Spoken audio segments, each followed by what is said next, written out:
ओ मेरे प्यारे विद्यार्थी जी, क्या हाल चाल है।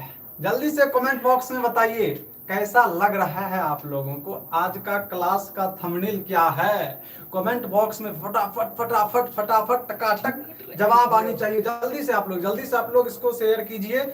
जल्दी से शेयर कर दीजिए ताकि सभी बच्चों तक क्लास का शेड्यूल पहुंच पाए, लिंक पहुंच पाए और वो लोग क्लास में जुड़ पाए। जल्दी से जितना जल्द हो सके फटाफट फटाफट आप लोग अपना काम कर लीजिए, क्योंकि क्लास स्टार्ट हो चुकी है ना।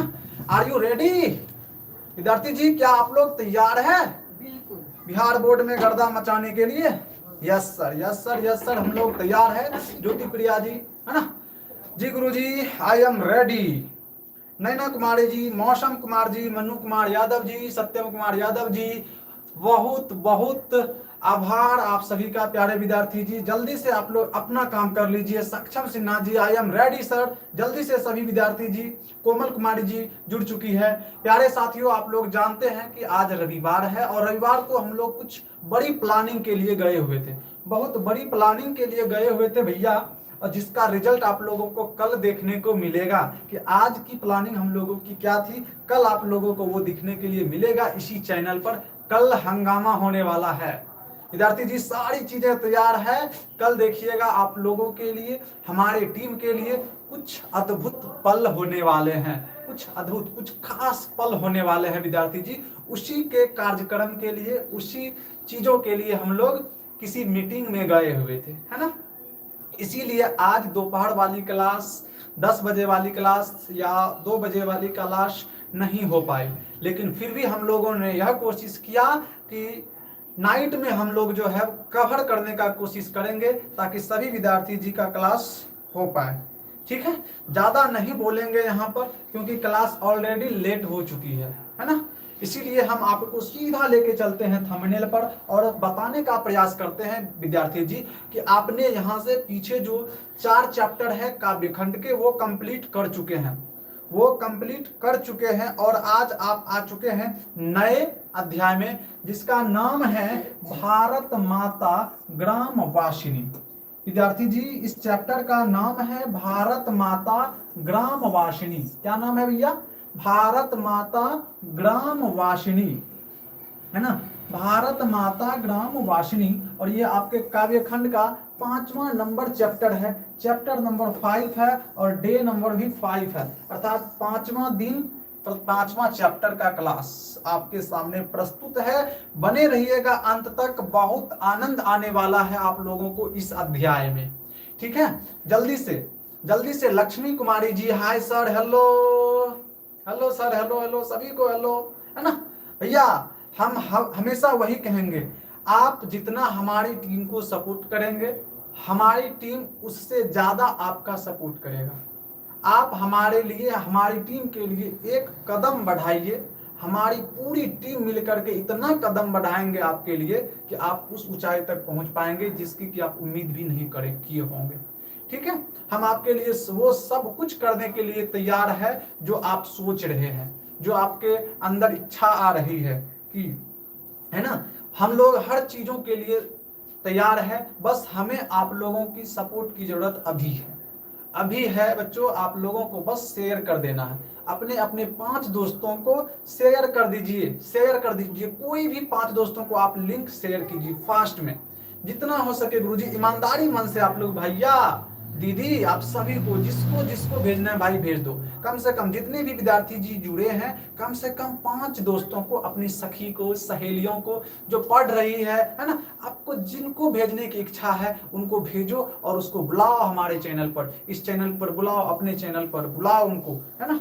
फटाफट फटाफट आपके पास 30 सेकंड का टाइम है। 30 सेकंड के अंदर आपको जो है व्हाट्सएप पर जाना है और इस लिंक को जल्दी से शेयर करना है प्यारे विद्यार्थी जी। क्या करना है भैया? शेयर करना है, जल्दी से कीजिए।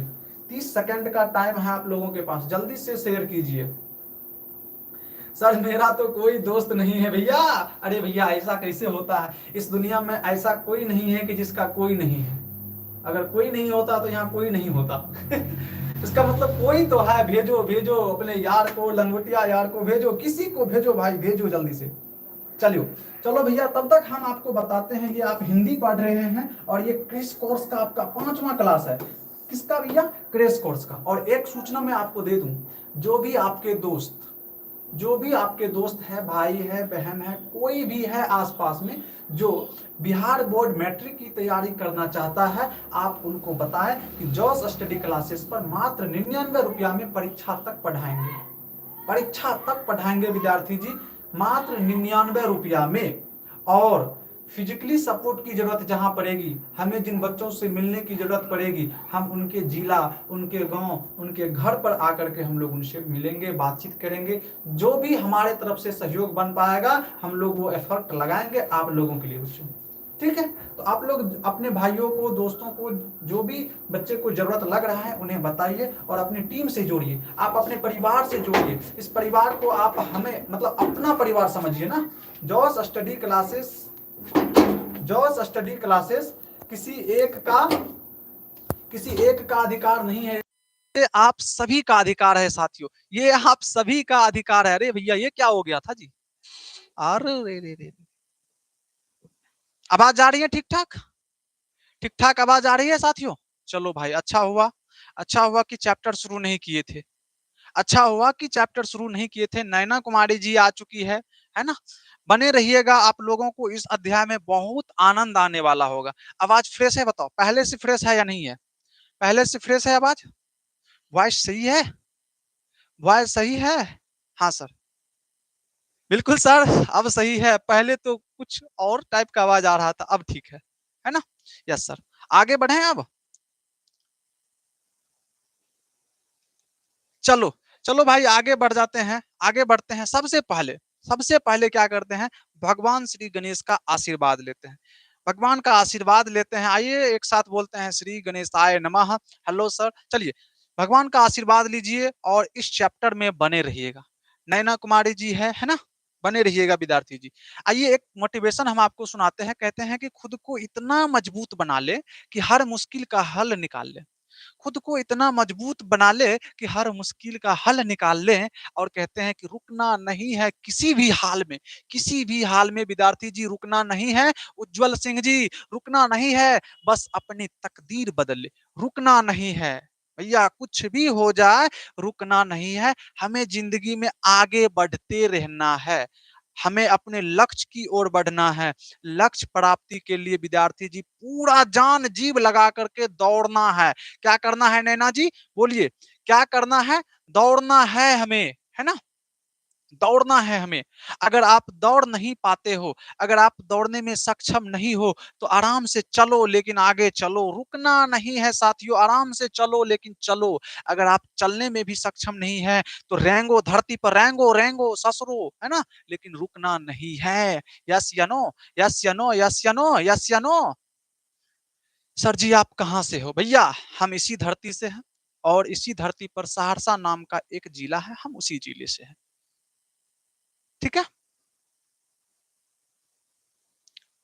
चलिए भैया आगे बढ़ जाते हैं। अब ज्यादा वक्त नहीं गवाएंगे यहाँ पर, और सीधा हम लोग आ जाते हैं चैप्टर के जो कवि महोदय हैं। चैप्टर के जो कवि महोदय हैं, अरे भैया सक्षम सिन्हा जी, आपका नाम है सक्षम सिन्हा जी। ये आप भी जानते हैं, ये मैं भी जानता हूँ। ठीक है, सक्षम सिन्हा जी यहाँ ध्यान देंगे। ठीक है, बहुत अच्छा भैया। पार्टी का प्रचार नहीं होगा यहाँ पर होगा बिहार बोर्ड का प्रचार, है ना? आइए विद्यार्थी जी, एक व्यक्ति है जिनका नाम है सुमित्रा नंदन पंत, है ना? देखिए कुछ बच्चे जो है वीडियो में पीछे चल रहे हैं, मैं चाहूंगा कि एक बार आप जो है ना ऐसे ऐसे करके उसको आगे बढ़ा लें। पहले वीडियो को लाइव में आ जाइए, पीछे मत रहिएगा भैया। हाँ भाई, सब धरती से है, इसी धरती पे है सहरसा जिला, मैंने ऐसा कहा है। हाँ, चलिए भैया आगे बढ़ा लो, पहले वीडियो को लाइव में आ जाओ। पीछे वाले क्यों देख रहे हो? पीछे वाले देख करके कमेंट कर रहे हो सर जी। आ जाओ लाइव में आ जाओ, भगाओ ऐसे ऐसे करके आगे बढ़ाओ। हाँ सर, भैया देखो ना, कहते हैं कि सुमित्रा नंदन पंत नाम का एक व्यक्ति है, और यही व्यक्ति जो है इस चैप्टर के कवि महोदय है। क्या कौन है ये? कवि महोदय है। इसका मतलब है हम जो आज चैप्टर पढ़ेंगे, हम जो आज चैप्टर पढ़ने वाले हैं, ये वाला चैप्टर भारत माता ग्रामवासिनी, ये वाला जो चैप्टर है प्यारे विद्यार्थी जी, इस चैप्टर के कवि कौन है, इस चैप्टर के रचयिता कौन है, इस चैप्टर के लेखक कौन है? नहीं, लेखक नहीं कहेंगे, कवि कहेंगे ना, रचयिता कह देंगे। तो कहना है भैया इस चैप्टर के जो कवि है भैया, रचयिता है, रचनाकार है, वो है हमारे सुमित्रानंदन पंत जी। वो है हमारे सुमित्रानंदन पंत जी। ऋषि ऋषि ऋषि जी भी आ चुके हैं, बहुत बहुत अच्छा, ऋषि भी आ चुके हैं भैया, अब सिर्फ मुनि जी बचे हैं। ऋषि भाई आप आ चुके हो तो मुनि जी को भी बुला लो, बुलाओ भाई, मुनि जी को बुलाओ, ऋषि मुनि एक साथ रहेंगे तो अच्छा रहेगा। आइए विद्यार्थी जी हम आपको बताते हैं कि सुमित्रानंदन पंत का जन्म होता है 1900 ईस्वी में। सीधा सीधी 19 पर डबल जीरो लगा देना है। 1900 ईस्वी में एक व्यक्ति का जन्म होता है और उस व्यक्ति का नाम है नैना जी, उस व्यक्ति का नाम है सुमित्रानंदन पंत। 1900 ईस्वी की बात है, एक व्यक्ति का जन्म हुआ और उस व्यक्ति का नाम है सुमित्रानंदन पंत। कब जन्म हुआ है भैया? ए भैया, कब जन्म हुआ? तो सर जी 1900 ईस्वी में जन्म हुआ। कहां पर जन्म हुआ गुरुजी, ये बताओ तो, जल्दी से बताओ ना सर। तो सर इसका जन्म हुआ है अल्मोड़ा जिले के रमणीय स्थल कौसानी। कहाँ है हुआ है? अल्मोड़ा जिले के कौसानी में एक जिला है अल्मोड़ा, और अल्मोड़ा के कौसानी में हुआ है। तो बच्चा जी आपको यह पूछा जाएगा कि राज्य कौन था भैया, तो कहना है उत्तरांचल। कौन सा राज्य है? उत्तरांचल है। कोनो दिक्कत वाली बात तो नहीं है ना? कोनो दिक्कत यहां तक नहीं सर। सर जी बात यह है कि 1900 ईस्वी में एक व्यक्ति का जन्म होता है और उस व्यक्ति का नाम है सुमित्रानंदन पंत, और इसका जन्म कहां पे होता है? उत्तरांचल राज्य में होता है। उत्तरांचल राज्य के कौन से जिले में? तो गुरुजी उत्तरांचल राज्य के अल्मोड़ा जिले में। अल्मोड़ा जिले के किस गांव में? तो गुरुजी इनका जो जन्म हुआ है ना, कौशानी गांव में हुआ है। ठीक है, जन्म के 6 घंटे बाद ही माता सरस्वती देवी का देहांत हो गया भैया। ए हे राम राम राम राम। कितनी कितनी कितनी दुख की बात है विद्यार्थी जी। सोचिए सोचिए, अगर किसी बच्चे का जन्म हो और 6 घंटे बाद उसकी माता जी चल जाए, मर जाए, उनकी मृत्यु हो जाए, तो बताओ कितना दुख होगा भैया। अरे भैया उसकी जिंदगी तो शुरू हो रही है दुखे से अब, है ना? जन्म हुआ 6 घंटे बाद माता जी गायब। आहा, रोना आ जाता है बच्चों ऐसी ऐसी न्यूज को सुन करके। यस या नो? यस सर, बहुत गलत हुआ सर इनके साथ। ईश्वर की कृपा, ईश्वर की ऐसी मतलब चाल कह दे, क्या कहें भैया। 6 घंटे बाद ही इनकी माता जी की मृत्यु हो जाती है। आइए जल्दी से रिकैप कीजिए, रिकैप कीजिए, रिकैप जल्दी से रिकैप। पीछे चलिए, थोड़ा सा बैक में चलिए। क्या चलना है आपको पीछे? तो भैया बताओ 1900 ईस्वी में किसका जन्म हुआ?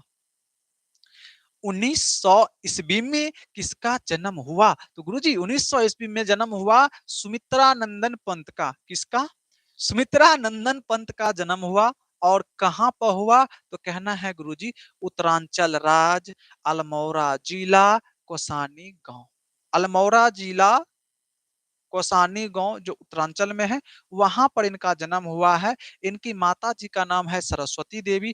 दुर्भाग्यवश इनके जन्म के 6 घंटे बाद ही इनकी माता जी की मृत्यु हो जाती है। बच्चों यहां तक समझ में आई है? तो एक बार जल्दी से दिल बना करके भेजो, जल्दी से दिल बना करके भेजो। तब हम आगे बताते हैं कि पिताजी का नाम है गंगादत्त पंत। गंगादत्त पंत, क्या नाम है भैया? गंगादत्त पंत है, जो कि कोसानी टी एस्टेट में एक अकाउंटेंट थे। इनके पिताजी एक अकाउंटेंट थे। पिताजी क्या थे? पिताजी का नाम है गंगादत्त पंत। मोहिनी कुमारी जी भी है हमारे साथ। इनका नाम था भैया गंगादत्त पंत। सुमित्रानंदन पंत के पिताजी का नाम है गंगादत्त पंत। उनकी माता जी का क्या नाम है भैया? उनकी माता जी का नाम है सरस्वती देवी। इनके जन्म के 6 घंटे बाद ही जो है इनकी माता जी की मृत्यु हो जाती है। क्या भैया यहाँ तक समझ में आई बात है? यस सर, बहुत अच्छे से समझ में आ गई है। आगे कहते हैं कि पंत जी की प्राथमिक शिक्षा जो है गांव में हुई। फिर वे बनारस गए। कहाँ गए भैया? बनारस से उन्होंने हाई स्कूल की शिक्षा पाई। प्राथमिक शिक्षा अपने गांव से लिए और हाई स्कूल की शिक्षा के लिए कहाँ गए भैया? कहाँ गए? तो बनारस चले गए। हाई स्कूल की शिक्षा के लिए बनारस चल गए। कुछ दिनों तक कालांत क्या कहते हैं, कला कांकर राज्य में भी रहे, है ना? उसके बाद आजीवन वे इलाहाबाद में रहे। विद्यार्थी जी क्या आपको यहाँ तक सारी बातें अच्छे से समझ में आ गई है? तो एक बार यस लिख करके भेजें। एक बार जल्दी से आप लोग कमेंट बॉक्स में यस लिखें या अपना दिल इधर भेज दें। जल्दी से दिल इधर भेज दें, ठीक है? हम उसे बड़ी बारीकी से संभाल करके रखेंगे, ठीक है? परीक्षा तक आप लोगों को अपना दिल अपने पास नहीं रखनी है, अपना दिल आप लोग ट्रांसफर करते जाएं जल्दी से ट्रांसफर करते जाएं, हॉस्पिटल के माध्यम से नहीं, कमेंट बॉक्स के माध्यम से। गुरुजी ये क्या बात है? हाँ, चलिए भैया आगे बढ़ जाए यहाँ से। रिकैप की जरूरत नहीं है ना। जन्म हो गया है 1900 ईस्वी में। किसका? सुमित्रा नंदन पंत का। इनके माता जी का नाम है सरस्वती देवी, जो कि 6 घंटे बाद ही मर जाती है। इनके पिताजी का नाम है गंगा दत्त पंत, जो कि जो कहाँ पर अकाउंटेंट थे भैया? गंगा दत्त पंत कोसानी टी एस्टेट में, अपने मतलब गांव के ही एक टी एस्टेट में जो है ये क्या थे? एक अकाउंटेंट थे। ठीक है, यहाँ तक बातें हैं। अब कहेगा कि सुमित्रा नंदन पंत का जन्म कहाँ हुआ है? तो बोलना है अल्मोड़ा जिला, कोसानी गांव, उत्तरांचल में। यहाँ तक में कोनो दिक्कत वाली बात नहीं है। एक चीज और आपको याद रखनी है कि इनकी प्राथमिक शिक्षा जो हुई गांव से हुई और हाई स्कूल की शिक्षा के लिए इनको कहाँ जाना पड़ा? बनारस जाना पड़ा। फिर कुछ दिन इन्होंने इधर उधर काम किए, फिर आजीवन जो है अर्थात मरने तक जो है आजीवन हमेशा जो है इलाहाबाद में आकर के रहने लगे। कहाँ रहने लगे विद्यार्थी जी? इलाहाबाद में रहने लगे। यस सर, बहुत अच्छे से समझ में आ गई है। अब हम यहाँ से आगे बढ़ सकते हैं। नैना कुमार जी कोनो दिक्कत वाली बात है तो बताओ। आप जल्दी से वीडियो को थोड़ा आगे बढ़ाओ, पहले जल्दी से 2-3 बार साइड में टच करो, 15-20 बार टच करो, ऐसे ऐसे ऐसे ऐसे करते रहो। जब आप लाइव में आ जाओगे ना तब आपको डायरेक्ट सुनाई पड़ेगा। अभी आप पीछे देख रहे हो, है ना? पीछे से आप देख करके कमेंट कर रहे हो। जल्दी से वीडियो को आगे बढ़ाओ और लाइव में आ जाओ, ताकि मैं जो बोलूं तुरंत आपको सुनाई पड़े, है ना? आप बहुत पीछे हैं, जल्दी से आगे बढ़ जाइए।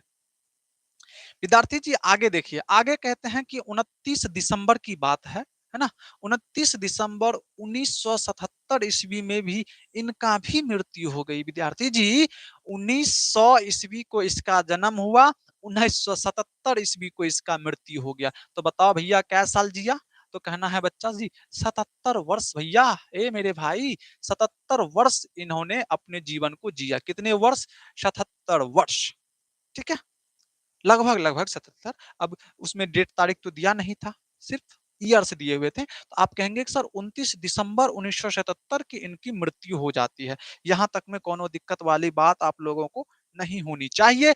आगे कहते हैं गुरुजी पंत जी की आरंभिक काव्य प्रकृति प्रेम और शिशु सुलभ जिज्ञासा को लेकर प्रकट हुआ।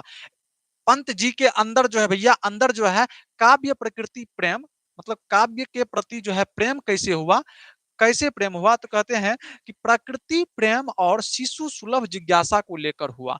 उनकी आरंभिक रचनाएं प्रकृति और सौंदर्य के प्रेमी कवि की संवेदनशील अभिव्यक्तियों से परिपूर्ण है।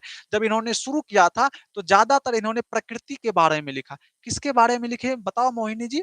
प्रकृति के बारे में लिखा सर, प्रकृति के बारे में लिखा, शिशु सुलभ के बारे में लिखा है इन्होंने। आगे कहते हैं, इसमें से ज्यादा प्रश्न पूछने लायक नहीं है, सिर्फ आपको ये याद रखनी है ना?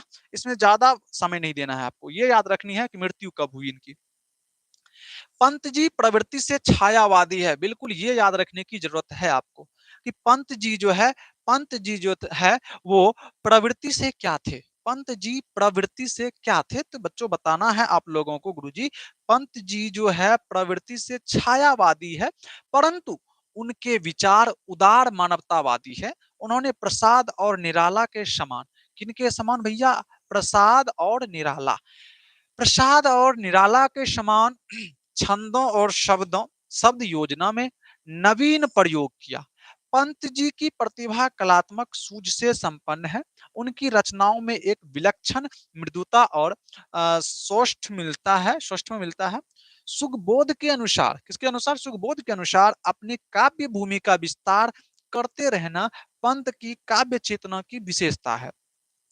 वे प्रारंभ में प्राकृतिक सौंदर्य से अभिभूत हुए, फिर मानव सौंदर्य से। बच्चा जी इसमें से कुछ प्रश्न ऐसे नहीं हैं जो आपसे पूछे जाएंगे, बस आपको ये याद रखनी है कि ये छायावादी थे और ये शुरू में जो है प्रकृति के बारे में लिखते थे, बाद में मानव सौंदर्य के बारे में लिखने लगे। पहले लिखते थे प्रकृति के बारे में, अब फिर चेंज होकर के क्या हो गए? छौने छौने बदले, वही वाला बात हो गया ना। फिर जाकर के ये मानव और मानव सौंदर्य के बारे में लिखने लगे। पहले लिखते थे प्राकृतिक सौंदर्य के बारे में, अब बाद में क्या लिखने लगे? मानव सौंदर्य के बारे में। चलिए भैया आगे बढ़ते हैं। मानव सौंदर्य ने उन्हें समाजवाद की ओर आकर्षित किया। विद्यार्थी जी वेरी वेरी इंपॉर्टेंट। मानव क्या कहते हैं? मानव सौंदर्य। मानव सौंदर्य ने उन्हें समाजवाद की ओर आकृष्ट किया। यह आपको 2 नंबर वाले प्रश्न में भी पूछे जा सकते हैं। 1 नंबर वाला में तो निश्चित रहेगा, 2 नंबरा क्वेश्चन में भी कभी-कभी आ जाता है। प्रश्न क्या रहेगा? प्रश्न क्या रहेगा बच्चा जी? प्रश्न रहेगा आपके सामने कि बताइए कि सुमित्रा नंदन पंत मानव सौंदर्य के प्रति कैसे आकृष्ट हुए? है ना? नहीं, समाजवाद की ओर कैसे आकृष्ट हुए? माफ कीजिएगा, सुमित्रा नंदन पंत समाजवाद की ओर कैसे आकृष्ट हुए? तो बताइएगा। सुमित्रा नंदन पंत मानव सौंदर्य से समाजवाद की ओर आकृष्ट हुए, है ना? ऑब्जेक्टिव प्रश्न क्या रहेगा कि समाजवाद की ओर कैसे आकृष्ट हुए? तो कहना है मानव सौंदर्य से। कैसे? मानव सौंदर्य से। विद्यार्थी जी समाजवाद से वे अरविंद दर्शन की ओर प्रवृत्त हुए। वे मानवतावादी कवि थे जो महान इतिहास के नित्य विकास में विश्वास करते थे। वे अतिवादिता एवं संकीर्णता के घोर विरोधी रहे थे। किसकी विरोधी थे? अतिवादिता और संकीर्णता के घोर विरोधी थे। आगे कहते हैं कि उनका अंतिम काव्य लोकायतन है जो उनके परिपक्व चिंतन को समेट देता है। विद्यार्थी जी यह प्रश्न जो है इंपॉर्टेंट है कि बताइएगा सुमित्रा नंदन का अंतिम काव्य क्या है? सुमित्रा नंदन पंत का अंतिम काव्य क्या है मेरे भैया बताओ? तो कहना है गुरुजी, मोहिनी जी, है ना, जॉस फैमिली जी, मनखुश जी, सत्यम जी, ऋषि जी, सभी को बताना है एक साथ कि सुमित्रा नंदन पंत का जो अंतिम काव्य है गुरुजी, वो है इनका लोकायतन। क्या है? लोकायतन है गुरुजी, नो डाउट, बिल्कुल अच्छे से समझ में आ चुकी है। अपनी गाड़ी को सर आगे बढ़ाएं जल्दी से। 2 प्रश्न याद रखने हैं। मानव सौंदर्य की ओर कैसे आकृष्ट हुआ? नहीं, समाजवाद की ओर कैसे आकृष्ट हुआ? तो कहना है मानव सौंदर्य से। अरविंद दर्शन की ओर भी प्रवृत्त हुए समाजवाद से। ठीक है? आगे कहते हैं कि अतिवादिता और संकीर्णता के घोर विरोधी रहे। आगे कहते हैं लोकायतन इनकी अंतिम काव्य रचना है ना? नैना कुमारी जी, कोनो दिक्कत वाली बात है? नहीं सर। लोकायतन गुरुजी, बिल्कुल, यस सर। आगे कहते हैं भैया कि उनकी प्रमुख काव्य कृतियां के बारे में थोड़ी सी जानकारी ले लेते हैं। सुमित्रा नंदन पंत जी एक कवि महोदय हुए जो छायावादी कवि है और कहते हैं कि इनकी प्रमुख रचनाएं हैं, प्रमुख काव्य कृतियां हैं, जैसे में उच्छावश। विद्यार्थी जी अगर आपसे पूछा जाए कि बताओ भैया, बताओ मेरे विद्यार्थी जी, अगर आपसे पूछा जाए कि उच्छावश किसकी रचना है, उच्छावश किसकी रचना है, तो तुरंत कहना है गुरुजी सुमित्रा नंदन पंत। एसपी दे दो ना, सुमित्रा नंदन पंत, एसपी दे दो। एस से सुमित्रा नंदन, पी से पंत, है ना? यस सर, ओके सर, कोनो दिक्कत नहीं। पल्लव किसकी रचना है सर? तो सुमित्रानंदन पंत की। वीणा किसकी रचना है? सर उन्हीं की है ना? ग्रोथ गुंजन किसकी है? युगांत युगवाणी किसकी है? ग्राम्या। सबसे इंपॉर्टेंट कुछ अगर है आपके लिए यहाँ पर तो वो है आपका ग्राम्या। वो क्या है भैया? वो है आपका ग्राम्या। हमारे विद्यार्थी जी से पूछा जाएगा, सतर्क रहें और सावधान रहें। बिहार बोर्ड की परीक्षा में पूछा जाएगा, इसीलिए आप लोग सतर्क रहें। सतर्क रहें भैया कि बताओ ग्राम्य किसकी रचना है? तो सर जी ये रचना सुमित्रा नंदन पंत की है। हमें हमारे स्कूल में, हमें हमारे कोचिंग में हमारे गुरुजी ने ये बताया था। स्वर्ण धूली क्या है बच्चों? स्वर्ण धूली भी उन्हीं की रचना है। स्वर्ण किरण भी उन्हीं की रचना है। युगपथ भी उन्हीं की रचना है। चिदम्बरा भी उनकी रचना है। पंत जी के नाटक भी है, आलोचना भी है, कहानी और उपन्यास भी है। चिदम्बरा पर उन्हें जो है भारतीय ज्ञान पीठ भी मिला है। तो यह भी महत्वपूर्ण हो जाता है बच्चों। यह भी चिदम्बरा, चिदम्बरा की रचना पर विद्यार्थी जी सुमित्रा नंदन पंत को किस लेखन पर, किस लेखन पर भारतीय ज्ञान पीठ पुरस्कार मिला था? किस लेखन पर भारतीय ज्ञान पीठ पुरस्कार मिला था? तो आपको कहना है गुरुजी चिदम्बरा पर। इस पर भैया ए भैया बताओ, चिदम्बरा पर जो है उनको बच्चों भारतीय ज्ञानपीठ पुरस्कार मिला था, किस पर? तो चिदम्बरा पर। कोनो दिक्कत की बात नहीं सर। ये ग्राम्य क्यों इंपॉर्टेंट है हम आगे बताते हैं आपको। प्राकृतिक सौंदर्य, प्राकृति सौंदर्य की कविता के लिए विख्यात कवि की रचनाओं में यह कविता हिंदी की यथार्थवादी कविता के एक नए उन्मेष की तरह है। प्रख्यात छायावादी कवि, छायावादी कवि, कौन से वादी गुरुजी, कौन से वादी कवि? तो गुरुजी छायावादी कवि। कौन से कवि भैया? छायावादी कवि सुमित्रा नंदन पंत की यह प्रसिद्धि उनकी कविता और कविता संग्रह जो है गुरुजी ग्राम्या से संकलित है। आया ना ग्राम्या, इसीलिए इंपॉर्टेंट था। इनकी जो एक रचना थी ग्राम्या, ये इनके काव्य संकलन है, काव्यों का संग्रह है। बहुत सारे कविता जो है उस ग्राम्या नामक संग्रह में लिखा गया है। उस ग्राम्या नामक रचना में बहुत सारे कविता जो है पढ़े हैं और उसी ग्राम्या से इन्होंने निकाला है इस चैप्टर को। कौन से चैप्टर को? भारत माता ग्रामवासिनी। चैप्टर का नाम क्या है बच्चों? चैप्टर का नाम क्या है? भारत माता। भारत माता है ना, भारत माता ग्रामवासिनी, ग्रामवासिनी इस चैप्टर का नाम है। और यह चैप्टर बच्चों कहां से आया है? कहां से आया है? तो गुरुजी यह आया है ग्राम्या से। कहां से आया है? ग्राम्या से आया है सर जी, कोनो दिक्कत की बात नहीं है। राहुल चंद्रवंशी जी, जय श्री राम, जय जय श्री राम, है ना। आइए सर जी आगे बढ़ जाइए, कोनो दिक्कत यहां से? तो बताओ भैया, हम आपसे प्रश्न पूछेंगे ऑब्जेक्टिव में, जस्ट चैप्टर पढ़ाएंगे, आपका टेस्ट हो जाएगा यहीं पर। यहीं पर आप ऑब्जेक्टिव प्रश्न को भी देखने वाले हैं। बहुत मजा आने वाला है आप लोगों को, इसलिए लास्ट तक बने रहना है। जब तक तोड़ेंगे नहीं तब तक छोड़ेंगे नहीं। चलियो चला जाए आगे। कहते हैं कि यह कविता आधुनिक हिंदी के उत्कृष्ट प्रगीतों में शामिल की जाती है। अतीत की गरिमा गान द्वारा अब तक भारत का ऐसा चित्र खींचा गया था जो ऐतिहासिक चाहे जितना रहा हो, वर्तमान को देखते हुए वास्तविक प्रतीत नहीं होता है। विद्यार्थी जी, यह जो चैप्टर है यह एक चित्र के बारे में बतायागा, अर्थात भारत के बारे में बताएगा। सुमित्रा नंदन पंत जी जो है वर्तमान स्थिति में देख रहे हैं भारत को कि कब की बात है? 1900 में इसका जन्म हुआ, 1977 में इनका मृत्यु हो गया। तो इसका मतलब क्या हुआ? 1977 के पहले ही ना ये कविता लिखे होंगे। उस समय की बात है ना। उस समय ये क्या देखा भारत में, भारत किस प्रकार से रो रहा है ना।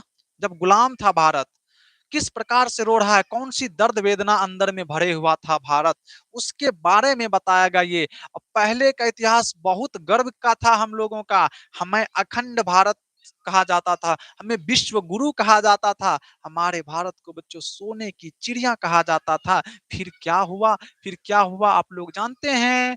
अंग्रेज आए, फूट डालो और शासन करो की नीति अपनाई। हम लोगों में हिंदू मुस्लिम की लड़ाई लड़ाई और वो लोग अपना जो है सोने की चिड़िया को अच्छे ढंग से लूट करके भाग गए। भागे तो नहीं, उसको जब हम लोगों को समझ में आया जब तक, तब तक क्या कहें, बहुत कुछ लूट चुके थे वो लोग। फिर हमारे देश में ऐसे ऐसे वीर सपूतों ने जन्म लिया कि उसका थुथना तोड़ तोड़ करके यहाँ से भगाया है, खदेड़ खदेड़ करके भगाया है। तो एक बार बोलिए भारत माता की जय हो।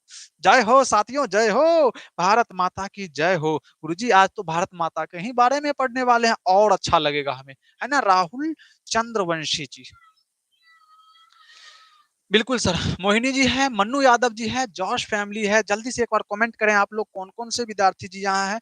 ज्योति प्रिया जी है, कोमल कुमारी है। बच्चों आप जानते हैं एक विद्यार्थी इतने एक्साइटेड है हमारी टीम से जुड़ करके, कोमल कुमारी जी जो कि पूर्णिया डिस्ट्रिक्ट से है, बहुत अच्छे स्वभाव की है। हमारी बातचीत इनके अभिभावकों से हुई है, इनके नाना जी से हुई है, इनके माता पिता से हुई है, और वो लोग जो है बहुत ज्यादा सपोर्ट कर रहे हैं इन बच्चे को, और ये अच्छे से पढ़ रही है। ये फीडबैक उनके अभिभावक हम तक पहुंचाते हैं, उनके अभिभावक जो है हम तक पहुंचाते हैं। ठीक है। Yes sir, yes sir, yes sir, yes sir. चलो सर, चलो sir. Rupesh Kumar ji, free fire है? नहीं नहीं नहीं, अभी क्लास होगा भाई, फ्री फायर नहीं होगा। है गलत बात। चलो भाई आगे बढ़ा। कहते हैं कि धन, वैभव, शिक्षा, संस्कृति, जीवन शैली आदि तमाम दृष्टियों से पिछड़ा हुआ, धुंधला और मटमैला दिखाई पड़ता यह देश हमारा भारत वही भारत है जो अतीत में कभी सभ्य हुआ करता था, सुसंस्कृत हुआ करता था, ज्ञानी हुआ करता था, वैभवशाली हुआ करता था। ये कवि यहाँ इसी भारत का यथा तथ्य चित्र प्रस्तुत करता है। कवि जो है अभी के भारत को पहले वाले उस भारत से तुलना करता है, उस भारत से तुलना करता है विद्यार्थी जी। और ये रोते हुए दुख भरी व्यथा सुना रहे हैं भारत के बारे में। कौनो दिक्कत है आप लोगों को तो बतावा लोग, बतावा लोग, रउआ लोग के कोनो दिक्कत नहीं है ना। कहा सर भोजपुरी बोलेला, है ना। आ जाइए, आ जाइए बच्चों, अब शुरू होता है आपका चैप्टर। ये रहा आपका लेखक परिचय, और लेखक परिचय आप लोगों को कैसा लगा जल्दी से बताओ। लेखक ने माफ कीजिएगा, कवि लिख देते हैं क्योंकि कविता है। कवि परिचय आप लोगों को कैसा लगा? कवि परिचय, कवि परिचय विद्यार्थी जी आप लोगों को कैसा लगा जल्दी से आप लोग कमेंट बॉक्स में बताइएगा। अब हम शुरू करेंगे चैप्टर, अब हम शुरू करेंगे भैया चैप्टर। एक बार जल्दी से इमोजी बना करके भेजिएगा। गुरुजी कवि चैप्टर आपको कैसा लगा, है ना, कैसा लगा भैया जल्दी से बताओ। सर बेस्ट लगा सर, सक्षम सिन्हा जी है, कोमल है, जॉस फैमिली है, मनखुश है, ज्योति है ना, नैना कुमारी जी है, वेरी नाइस सर, बहुत अच्छा लगा सर, है ना, मनखुश जी है, राहुल चंद्रवंशी जी है, सबों को बहुत बहुत आभार। लेखक परिचय होता है यहाँ पर समाप्त। अब हम आते हैं अपने चैप्टर पे, है ना। क्या आप लोग चैप्टर को पढ़ने के लिए तैयार है? यस या नो? यस या नो? जल्दी से भैया, जल्दी से बताओ ना। आ जाइए सर जल्दी से, हम लोग बेसब्री से तो इसका इंतजार कर रहे थे, है ना। आ जाओ, आ जाइए, मेरे साथ पढ़ना है आप सभी को, मेरे साथ एक बार पढ़िएगा, एक बार गुनगुनाइएगा। मोहिनी जी, ज्योति जी, कोमल जी, है ना, नैना जी, गुनगुनाइए मेरे साथ। कहते हैं भारत माता ग्राम वासिनी, पढ़िएगा बच्चों, पढ़िएगा साथ में। भारत माता ग्राम वासिनी, खेतों में फैला है श्यामल, धूप भरा मैला सा आंचल। भारत माता ग्राम वासिनी, खेतों में फैला है श्यामल, धूल भरा मैला सा आंचल। पढ़िए एक बार जल्दी से पढ़िए ना, पढ़िए ना, ए भैया पढ़ो ना, पढ़ो। कहना है कि भारत माता ग्राम वासिनी, खेतों में फैला है श्यामल, धूल भरा मैला सा आंचल। आंचल गंगा, आंचल गंगा यमुना में आंसू की जल, मिट्टी की प्रतिमा उदासिनी, मिट्टी की प्रतिमा उदासिनी। विद्यार्थी जी चैप्टर की शुरुआत देखिए किस ढंग से हो रही है। कवि क्या कहते हैं देख लो भैया, क्या कहते हैं गुरुजी, क्या कहते हैं कवि, सुनाइए ना। कहते हैं, कवि पंत जी कहते हैं, भारतीय ग्रामीणों की दुर्दशा का चित्र प्रस्तुत करते हुए, हमारी दुर्दशा, जब हम गुलाम थे हम लोग, उस समय की दुर्दशा बता रहे। दुर्दशा, अच्छी दशा नहीं होती है दुर्दशा। दुर्दशा का मतलब क्या होता है? खराब दशा।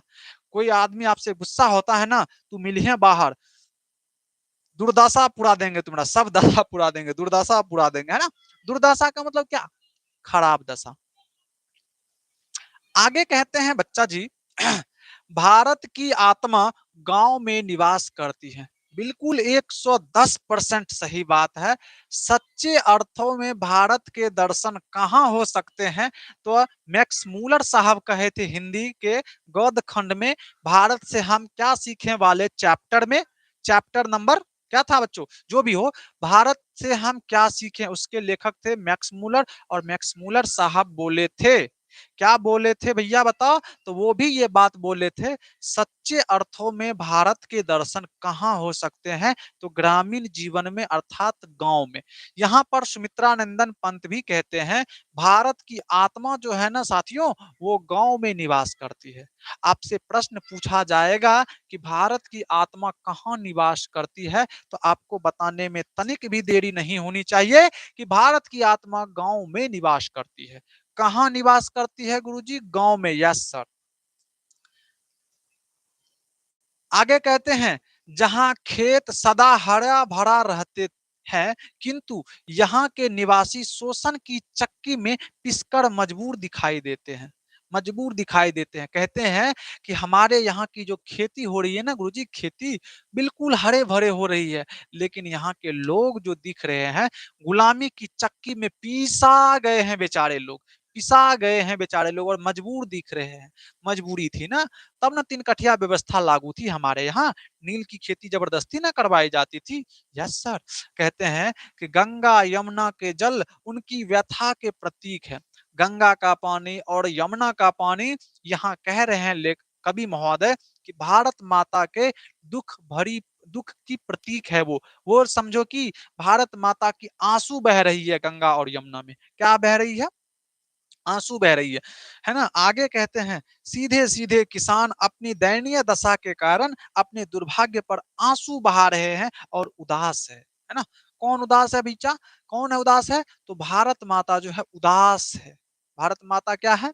उदास है। इसके बाद दूसरा क्लास होगा आज? हाँ भाई देख लेंगे। शेड्यूल शायद लग गया होगा, अगर नहीं लगा होगा तो बहुत जल्द लग जाएगा, ठीक है? आप लोग थोड़ा-सा धैर्य बनाइएगा बच्चों। हम आप लोगों के लिए ही कार्य करते हैं, हमारी टीम आपके लिए ही कार्य कर रही है। आज जो क्लास नहीं हो पाई इसका गुड न्यूज़ जो है आप लोगों को कल मिल जाएगा, है ना? हम आपके परिवार के लिए, आपके इस जॉस स्टडी क्लासेस के लिए कार्य कर रहे हैं, दिन-रात मेहनत कर रहे हैं बच्चों। जितना आप सोचते होंगे अपने रिजल्ट के बारे में, उससे ज़्यादा हमारी टीम सोच रही है आपके रिजल्ट के बारे में। इसलिए बिल्कुल धैर्य बनाए रखिएगा, पेशेंस बनाए रखिएगा, पेशेंस को कम मत होने दीजिएगा साथियों, ठीक है? हाँ, चलिए बापू जी भी आ चुके हैं। एनपी बापू 45 गुड इवनिंग गुरुजी, कोनो दिक्कत है भैया बताओ? नहीं सर, चलो भाई आगे बढ़ते हैं। यहाँ समझ में आ गया जी? कहते हैं कि भारत माता ग्रामवासिनी है, खेतों में फैला है श्यामल, है ना?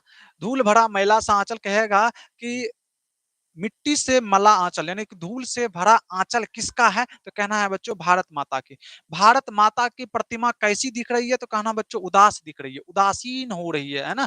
गंगा और यमुना में किसका आंसू दिख रहा है बच्चों? तो कहना भारत माता का आंसू, है ना? आगे चलते हैं बच्चों, आगे चलते हैं। दैन्य जरित अपलक नत चितवन, अधरों में चीर नीरव रोदन, युग युग के तम से विष्णन मन, वह अपने घर में प्रवासिनी, अपने घर में प्रवासिनी।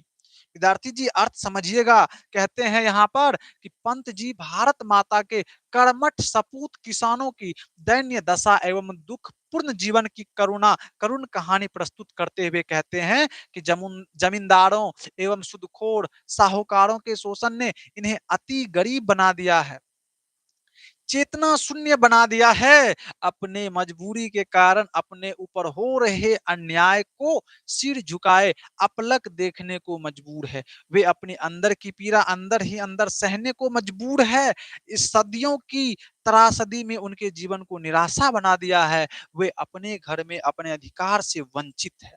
विद्यार्थी जी, जब हमारा देश गुलाम था तो हम अपने मन के अधिकारी नहीं थे, है ना? हमें जो अंग्रेजों द्वारा निर्देश मिलता था वो कार्य करना पड़ता था। नहीं होने पर उनके द्वारा दंडित किए जाते थे, है ना? तीन-कठिया व्यवस्था एक उदाहरण है आपके सामने, है ना? कुछ भी हो जाए 3 कट्ठे में नील की खेती करके अंग्रेजों को देना पड़ता था कम मुआवजे में, कम मुनाफे में। है ना? कम रेट में देना पड़ता था और नील की खेती करने से खेती बर्बाद हो जाती थी, ज़मीन बर्बाद हो जाती थी। लेकिन फिर भी साथियों ना चाहते हुए भी जो इतना मजबूर थे हम लोग कि अपने ही खेत में हम नील की खेती करके उन्हें सौंपते थे और इस तरह से हम अपने ही घर में बच्चों जो है प्रवासिनी हो गए। सोचिए ना अगर आप अपने घर में हैं और आपको अपने ही घर में पानी पीने से मना कर दिया जाए, कहेगा कि आप पानी नहीं पी सकते हैं, पानी पीना नहीं है आपको, तो आपको कैसा लगेगा उस घर में रह कर के बताओ? कैसा लगेगा आपको उस घर में बच्चों? लगेगा सर हम कोई बाहर के आदमी तो नहीं है, हैं? मेरा घर कहीं और तो नहीं है, हम गलती से तो नहीं आ गए। मेरे माता-पिता तो ऐसे नहीं कहेंगे कि तुम पानी नहीं पिएगी भैया, हैं? ऐसा लगेगा आपको।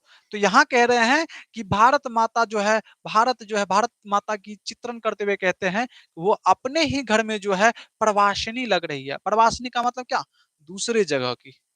आगे देखते हैं बच्चों, आगे देखते हैं। 30 कोटि संतान नग्न तन, 30 करोड़ संतान, 30 करोड़ जनता जो है, कितने करोड़ भैया जल्दी से बताओ कमेंट बॉक्स में।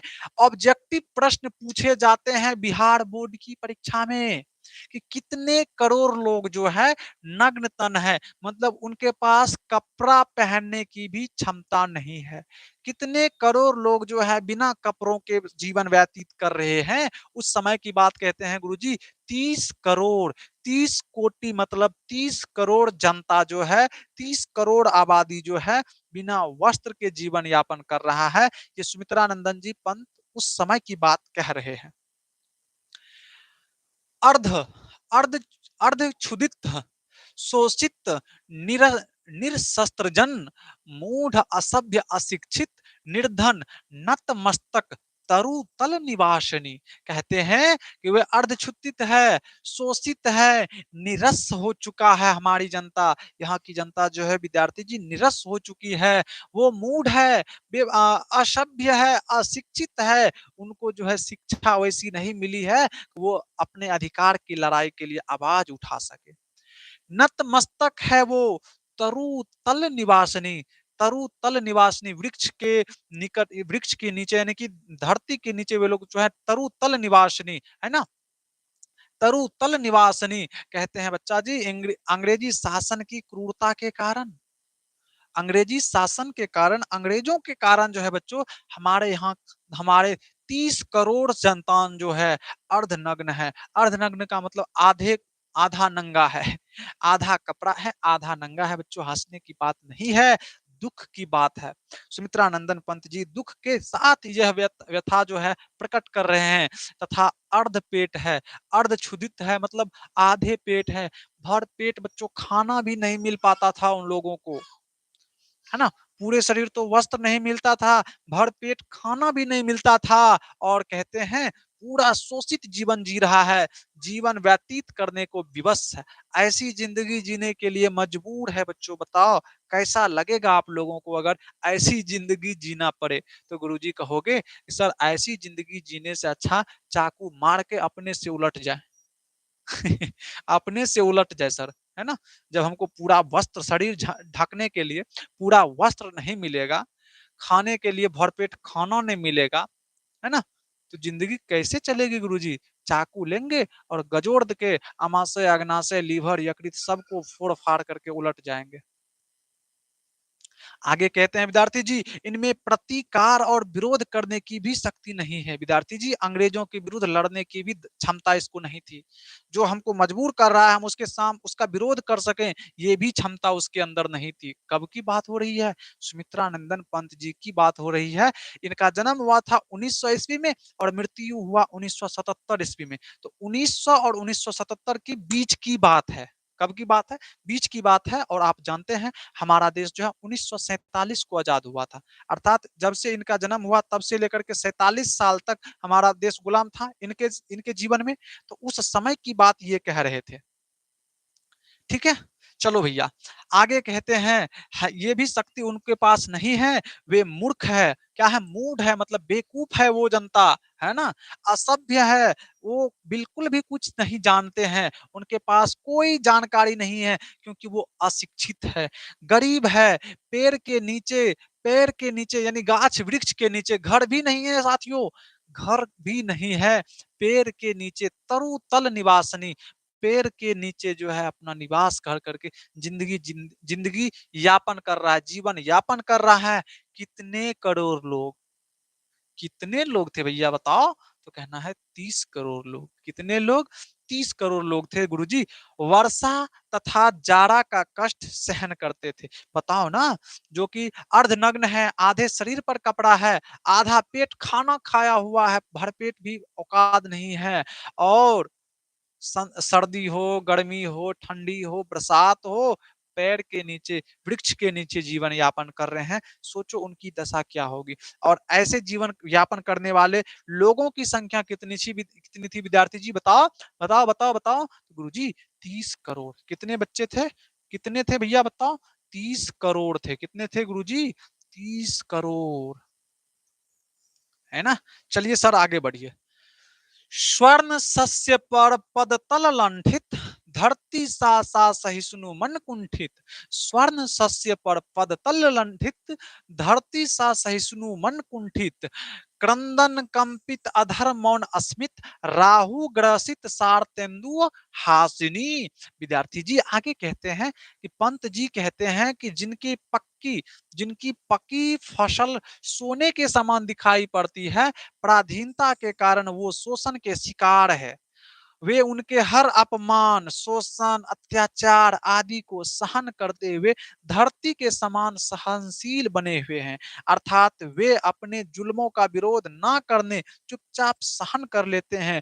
वे क्रूर शासन से इतने भयभीत है कि खुलकर भी खुलकर रो भी नहीं सकते हैं। विद्यार्थी जी समझने का प्रयास कीजिएगा। कवि पंत जी कहते हैं कि आज भारत की दशा इतनी दयनीय हो चुकी है कि यहाँ के किसानों की जो फसलें हैं, जब फसल पक जाती है ना, अभी देखो धान का समय है, धान जब पक जाती है तो लगेगा सोने की तरह जो चमचमाती फसल है ना, खेतों में दिखती है सोने की तरह, है ना।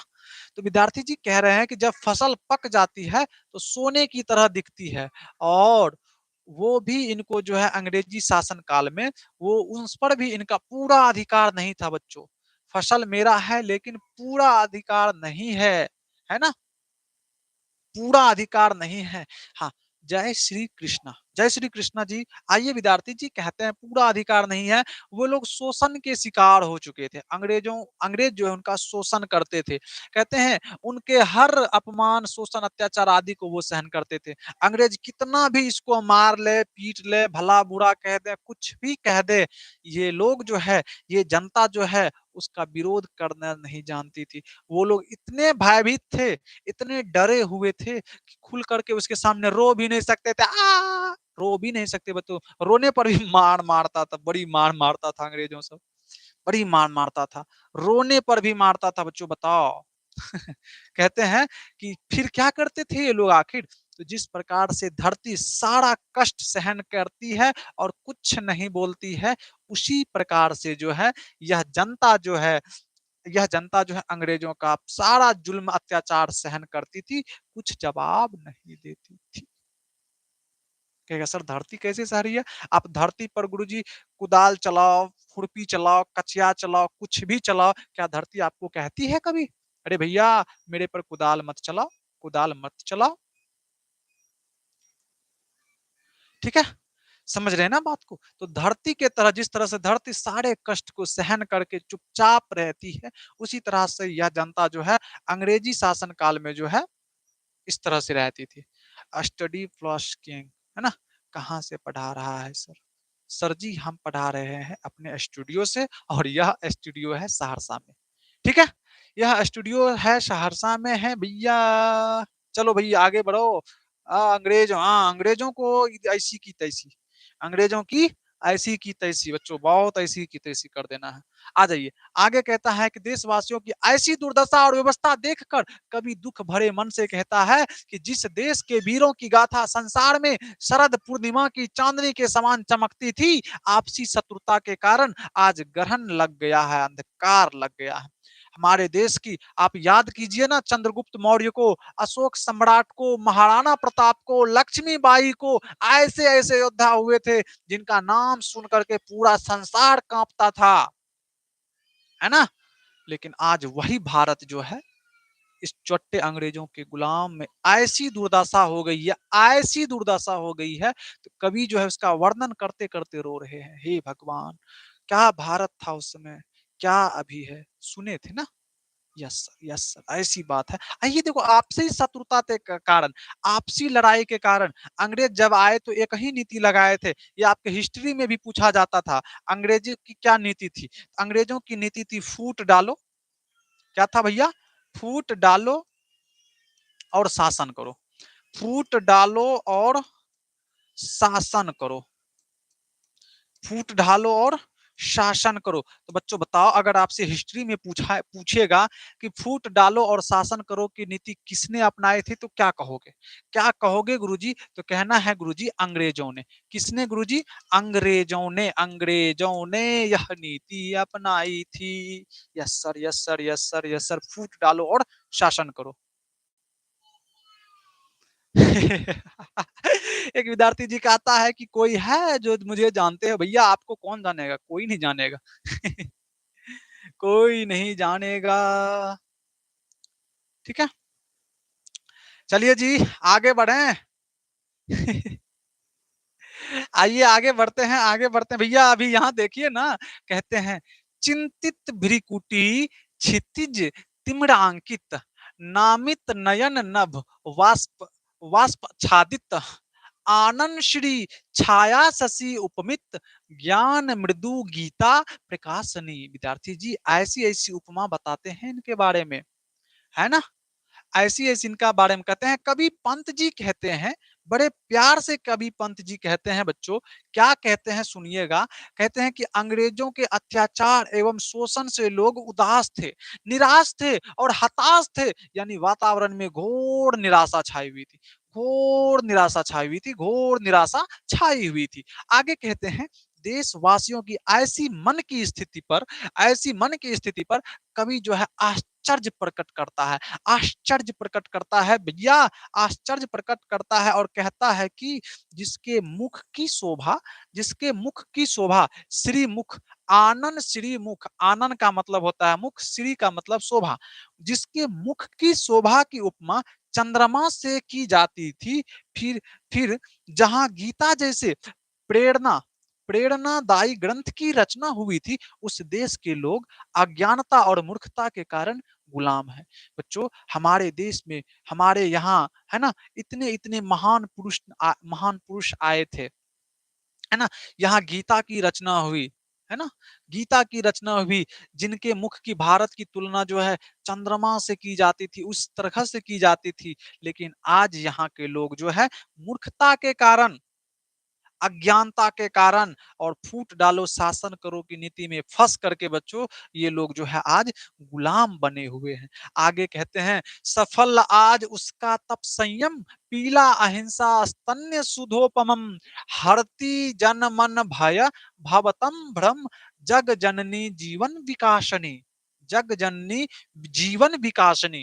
कहते हैं कि कभी सफलता पर आशा प्रकट करते हुए कहते हैं अहिंसा जैसे महान मंत्र का संदेश देकर लोगों के मन का भय, अज्ञान एवं भ्रम का हरण कर भारत माता की स्वतंत्रता की प्राप्ति का संदेश दिया। विद्यार्थी जी अब आ जाते हैं वर्तमान स्थिति में, इस समय आजादी के बाद की स्थिति की बात जब करते हैं तो कहते हैं सफलता पर आशा प्रकट करते हैं। जब हमारा देश सफल हो गया, अंग्रेजों को भगाने में यहाँ से सफलता मिल गई है, तो कैसे मिल गई है? तो कहते हैं अहिंसा जैसे मंत्र, गांधी जी का ये था ना जी, गांधी जी का यही ना हथियार था जी, सत्य और अहिंसा। गांधी जी के सिर्फ दो हथियार थे, सत्य और अहिंसा, है ना।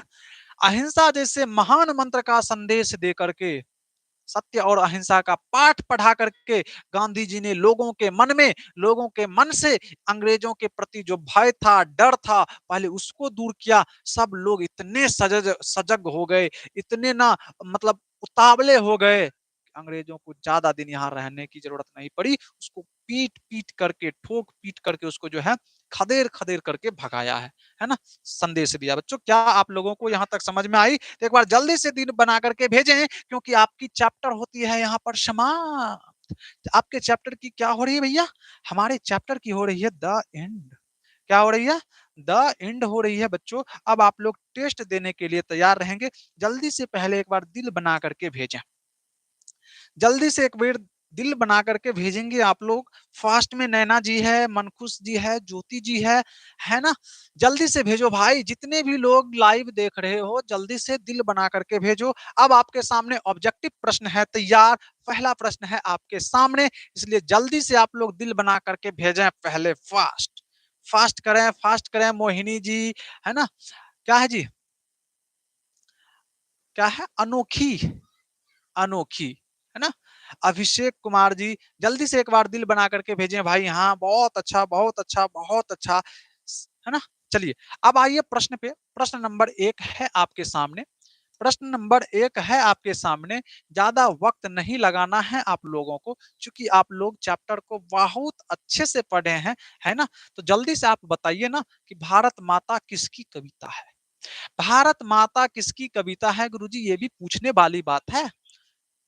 पूछने वाली बात है, आज तो इसी पर क्लास हो रही है ना? इसी पर तो बातें हो रही है गुरुजी। तो ये है हमारे सुमित्रानंदन पंत की, सुमित्रानंदन पंत की रचना है भारत माता ग्राम वासिनी। बहुत अच्छा मोहिनी जी, ज्योति जी, है ना? अनोखी जी, अरे भैया अनोखी जी नाम बताओ ना, आईडी पे अनोखी है। चलो भाई दूसरे नंबर प्रश्न पे चलते हैं और आपके सामने है सुमित्रानंदन पंत का जन्म कब हुआ था विद्यार्थी जी। ये ऐसे लेखक है जिनके की जन्म दिन को याद करने के लिए ज्यादा टेंशन लेने वाली बात नहीं है। इनका सीधा सीधा है सर जी 1900 ईस्वी। कोई उधर उधर कोई जो है ना कोई दिक्कत वाली बात यहाँ पे नहीं है गुरु जी, सीधा इनका आ जाता है। ऑप्शन नंबर बी सक्षम सिन्हा इज द राइट, है ना? ऑप्शन नंबर बी बिल्कुल सही है। आगे कहते हैं 3 नंबर में सुमित्रानंदन पंत के पिताजी कौन थे? विद्यार्थी जी बताइएगा। अनोखी जी राजेश रंजन जी आपका नाम है। बहुत बहुत धन्यवाद, है ना, हमारा सपोर्ट करने के लिए, क्योंकि आपका नाम हमें जानने की उत्सुकता बढ़ रही थी, है ना? ठीक है, बहुत अच्छा राजेश रंजन जी। आइए सवाल लगाते हैं, प्रश्न का जवाब देते हैं। सुमित्रानंदन पंत के पिताजी का नाम बताइए जल्दी से बताओ भैया, जल्दी से बताओ ना। सुमित्रानंदन पंत के पिताजी का नाम है डी अर्थात गंगादत्त पंत। गंगादत्त पंत है। और बच्चों ये क्या थे बच्चों? कौसानी में, कहां पर? कौसानी, कौसानी गांव में ही जो है, कौसानी में है, कौसानी टी एस्टेट में, कौसानी टी एस्टेट में,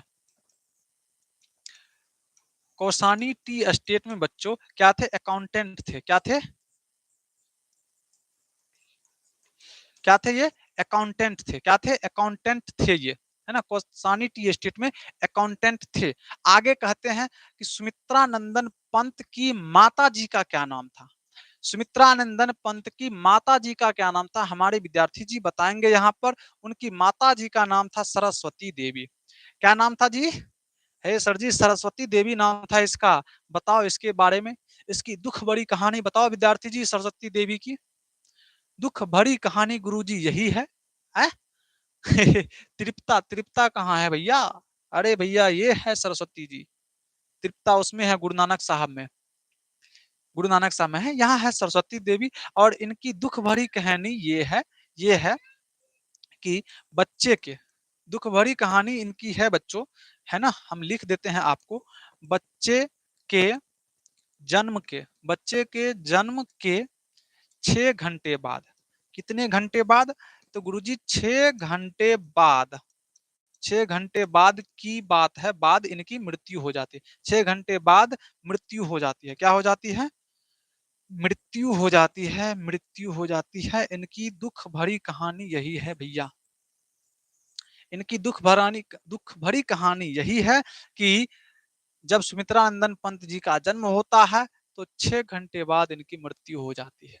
आगे बढ़ते हैं फास्ट में। भारत माता कविता में भारत का कैसा चित्र प्रस्तुत है? कैसा चित्र प्रस्तुत है बच्चों बताओ? कैसा चित्र प्रस्तुत है? तो कहते हैं इनके जो है यथा तथ्य चित्र प्रस्तुत है। कैसे चित्र प्रस्तुत है? यथा तथ्य चित्र प्रस्तुत है, जो उस समय दिख रहे थे, यथार्थ चित्र दिख रहा था वर्तमान स्थिति में। Option number C. आगे कहते हैं कि भारत माँ के श्रेष्ठ मुख की तुलना तुलना कवि ने किससे की है? कवि ने किससे की थी? सूर्य की इसकी भारत माता के श्रेष्ठ मुख की तुलना जो है किससे की थी? तो कहते हैं कि छाया युक्त चांद से, चांद से की थी। एक समय था यह भारत जो है चांद के समान चमकता था, है ना? नहीं नहीं बच्चों माफ कीजिएगा, ये नहीं, कंचन, कंचन रखना है। कंचन का मतलब सोना, कंचन का मतलब सोना होता है ना? सोने से अर्थात नहीं कहता कोई फसल जो है, फसल, हाँ सक्षम सिन्हा जी ऑप्शन बी। ये कहते हैं कि जब हमारे किसानों की फसल सोने जैसी चमक थी जब, फिर भी जो है ये लोग इतने शोषित थे, इतने लाचार थे अंग्रेजों के गुलामी में, कि उस पर अपने फसल पर भी इनका पूरा अधिकार नहीं था। ये कहते हैं इनकी तुलना किससे की गई थी?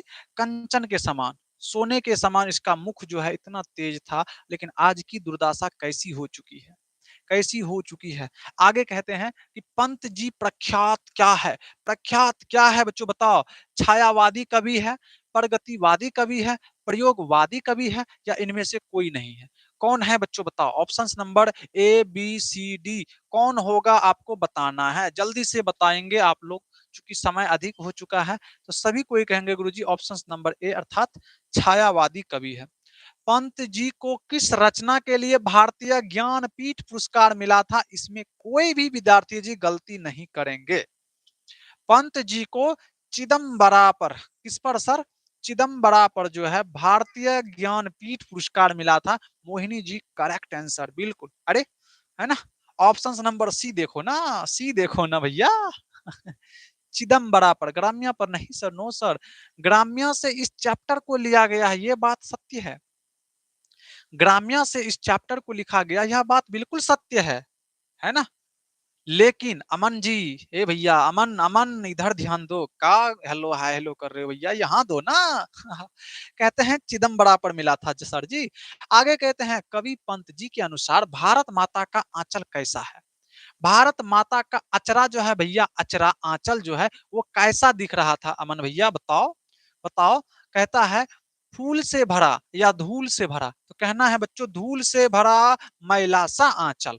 धूल से भरा मैला सा आंचल अपने घर में प्रवासिनी। आगे कहते हैं कि पंत की प्रमुख काव्य कृति का नाम बताओ बच्चों। उच्छावस भी है, ग्राम्या भी है, चिदम्बरा भी है। तीनों है तो कहना है उपयुक्त में से सभी। क्या कह देना है? उपयुक्त में से सभी, ये सही है आपका, है ना। ये तीनों रचना इसी की है।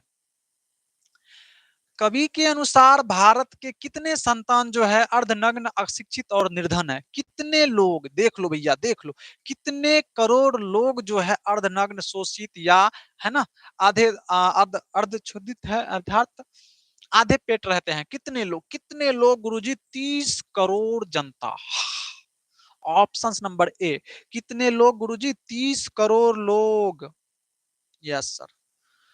सुमित्रा नंदन पंत रचित कविता भारत माता जो है किस काव्य संग्रह से लिया गया है? उस काव्य संग्रह का आप नाम बताएंगे। उस काव्य संग्रह का आप नाम बताएंगे। नैना जी, ज्योति जी, मनकुश जी, मोहिनी जी, सक्षम सिन्हा जी, अमन जी, जल्दी से बताओ विद्यार्थी जी।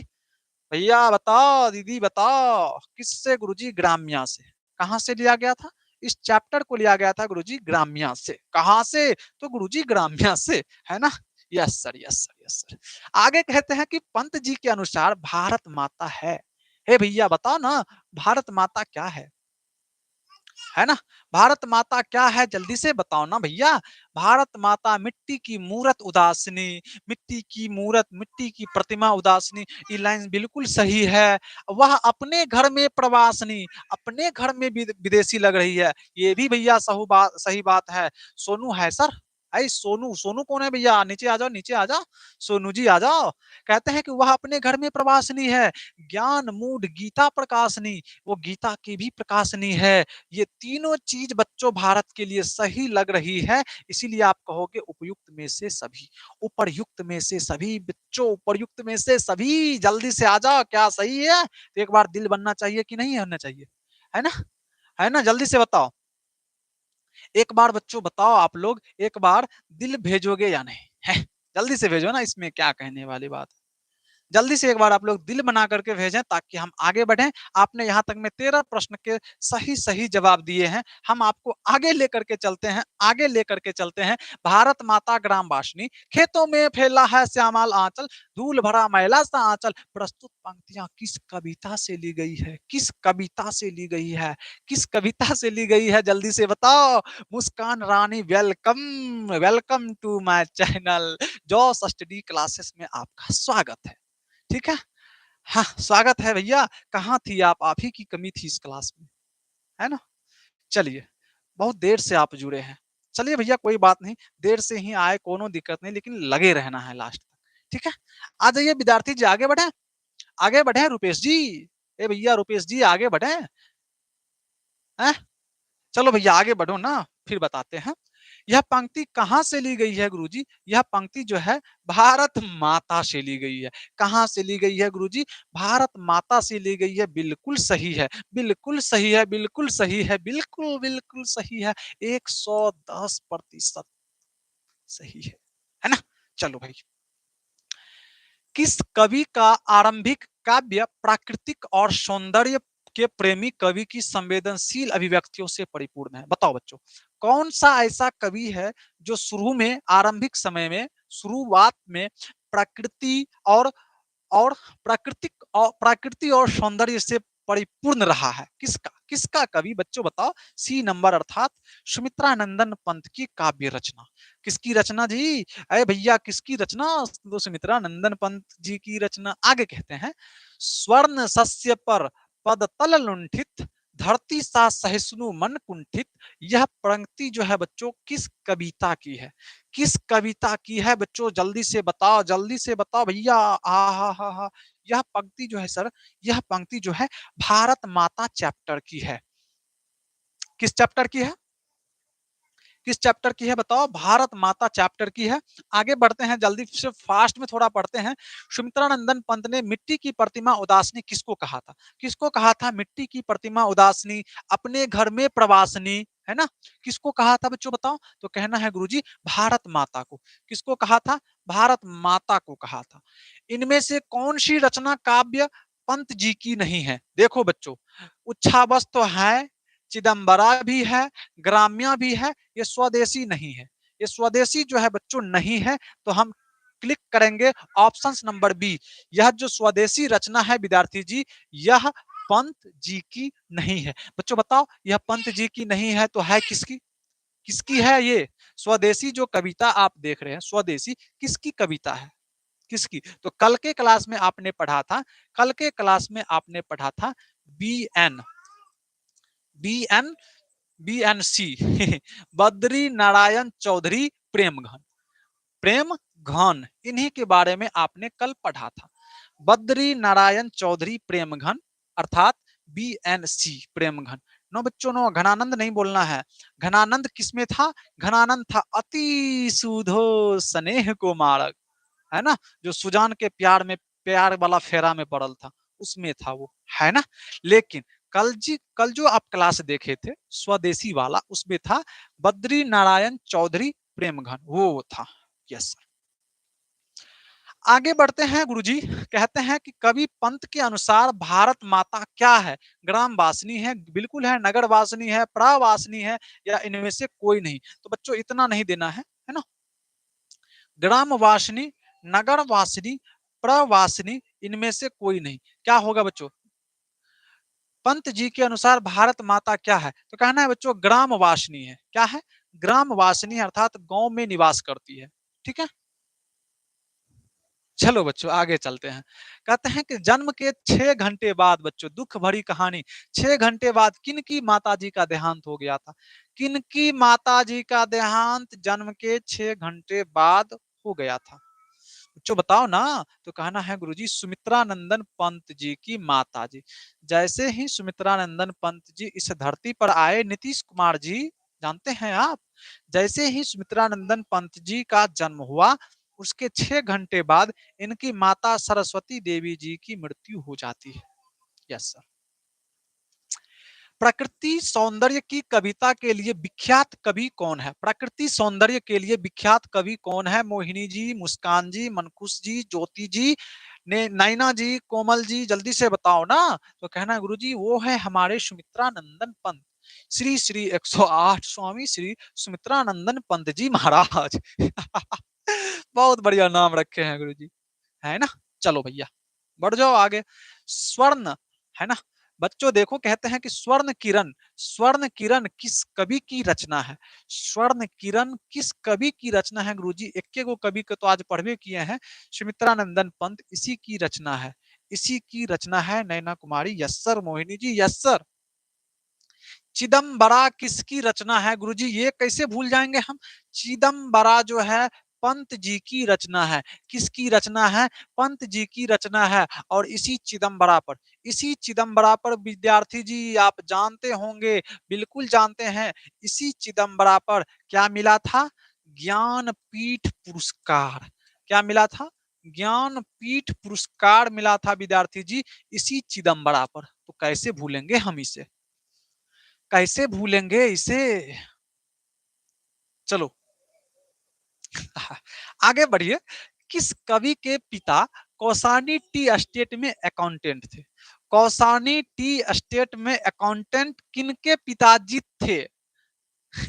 तो सुमित्रा नंदन पंत के पिताजी कौसानी टी एस्टेट में अकाउंटेंट थे। और इसका नाम था बच्चों, इसका नाम था बच्चों, क्या था? इसका नाम क्या था पिताजी का नाम?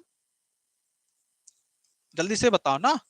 पिताजी का नाम, पिताजी का नाम क्या था हमारा? विद्यार्थी जी बताएगा जल्दी से। का पिताजी का नाम बताइएगा आप लोग, तो कहिएगा गुरुजी गंगा दत्त पंत। क्या नाम है भैया? गंगा दत्त, गंगा दत्त पंत। कौनो दिक्कत है तो बताइए, जल्दी से बतावा भैया। कौनो दिक्कत बा तो हनी के? कौनो दिक्कत?